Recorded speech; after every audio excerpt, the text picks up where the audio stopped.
Hi friends! This week, I'm back with episode 3 of my Draw Your Journal series. Draw Your Journal is like a journal/art prompt book by Bellamina. Basically, you're like documenting yourself through your art. It's on Amazon, so I'll put a link in the description. But let's just get into it. The first page I'm going to do says Draw Your Season. And the first thing that I'm actually going to do is get out another piece of paper, because I'm going to be using watercolor on this, and that would just be a mess in the book. The watercolors that I'm going to use are a new set that I got.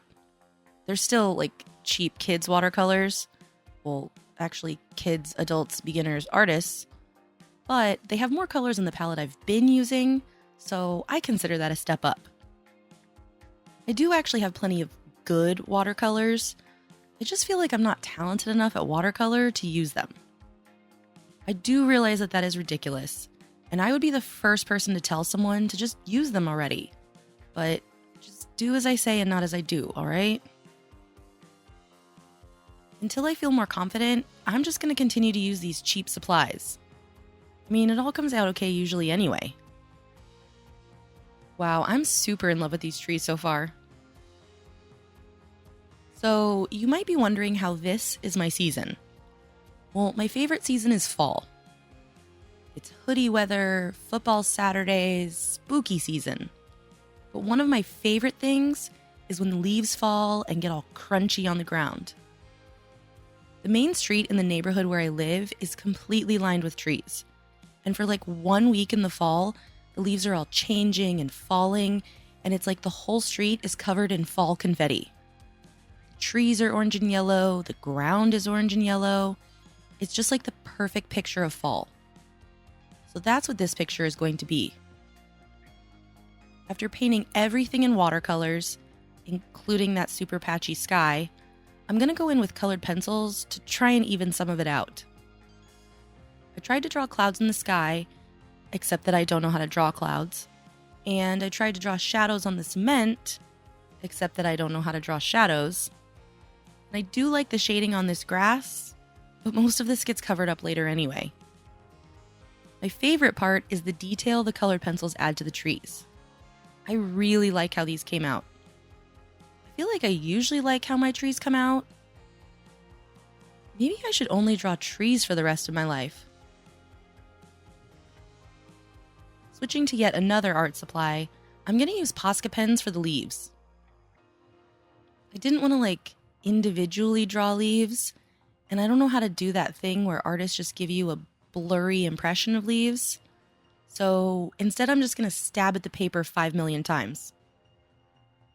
I used browns, oranges, yellows, and even some really dark greens to make a nice autumny mix of leaves. I also added some on the ground and in the street. Then I added a little extra lighter or darker dots to try to add some shadows and highlights. For the farthest away trees, I used my teeniest, tiniest markers. And then for the mid-ground trees, I used medium markers. And for the trees in the foreground, I used my biggest, fattest markers. Now with all of that done, I glued this into the book. And this page is complete.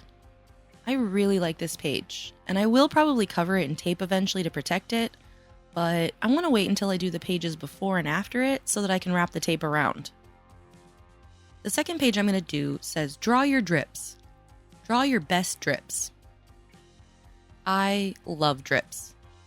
I've drawn them a ton of times. So obviously the first thing I thought of was pink trippy frosting with sprinkles. But I wanted to do something new. Then I thought of this trippy, dripping art style that I've seen. So I decided to dye that. Okay. So I decided to try that. Except with fruit. Because I like to draw fruit. So that I could make these super punchy colors and have the drips be really luscious, I decided to use alcohol markers for my base color. When I first put these markers down on the page, I got a little scared at how, bam, bright they were. I usually pick my lightest pastel colors and then darken them up with colored pencils. But I'm actually loving how bright these are. Like, I want to live in the pink of those drips. The lemon and cherry over here are just sort of backup for strawberry Beyonce. They were not ready for that jelly. These look so tasty. I almost want to eat actual fruit. But I won't. This is my kind of fruit. I added some seeds really quick with a Posca, and then I went in with pencils to shade and highlight and blend, and just basically add some more detail and dimension. I spent way more time on this strawberry than was really worth it for how much effect it actually had. Sometimes I just get so focused on the details that I forget that I'm not actually going for realism. Why did the book slowly walk across the table? It sort of bugs me how the pencil sketch is showing through so much on these, but I really tried to erase it as much as I could. I used some fancy pencil that I got in a subscription box, and I should have just stuck to my usual cheap mechanical pencil. I feel like markers with colored pencil is my favorite medium. Like, I always like the results so much. Although, I might just be feeling that way right now since I just did it.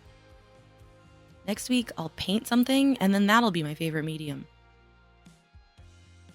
I'm really indecisive. But now, the best part. The highlights.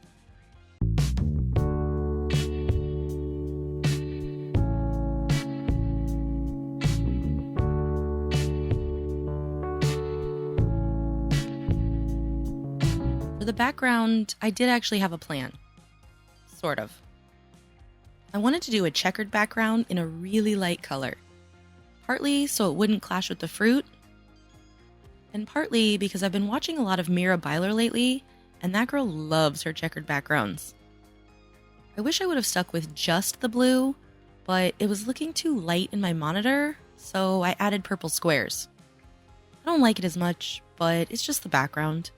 And the fruit still looks good, so I decided to call it done. I love this page so much. So liquidy looking. The last page I'm going to do says, draw your animal. And for this page, you might have guessed that I would draw a shark. But you'd be wrong. Because instead of drawing my favorite animal, I wanted to draw my spirit animal. The one that just embodies how I feel. This gal. She's wild looking on the outside, but inside she just wants to take a nap. I sketched her out on a separate piece of paper because I want her to be centered in the spread, and I really did not fancy drawing over the butt crack of the book. I used a black liner to outline her and draw all of her stripes. And then I spent about 30 minutes coloring them all in. Please enjoy some super out of focus and shaky footage of me erasing the pencil lines and giving the outer edge a fatter outline. High quality content right here. I really wanted to keep the focus on my lazy buddy and go for a pretty simple background, so I used a chalk pastel pencil to add a light blue sky, and then I used some paintbrush pens to add grass blades in varying colors of green.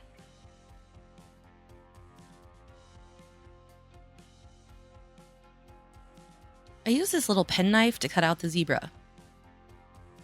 Zebra needs a name. How about Sasha? Last, I folded her in half and then glued her onto the page.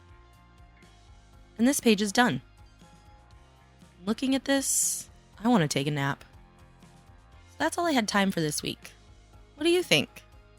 Thanks so much for watching, and I'll see you next time.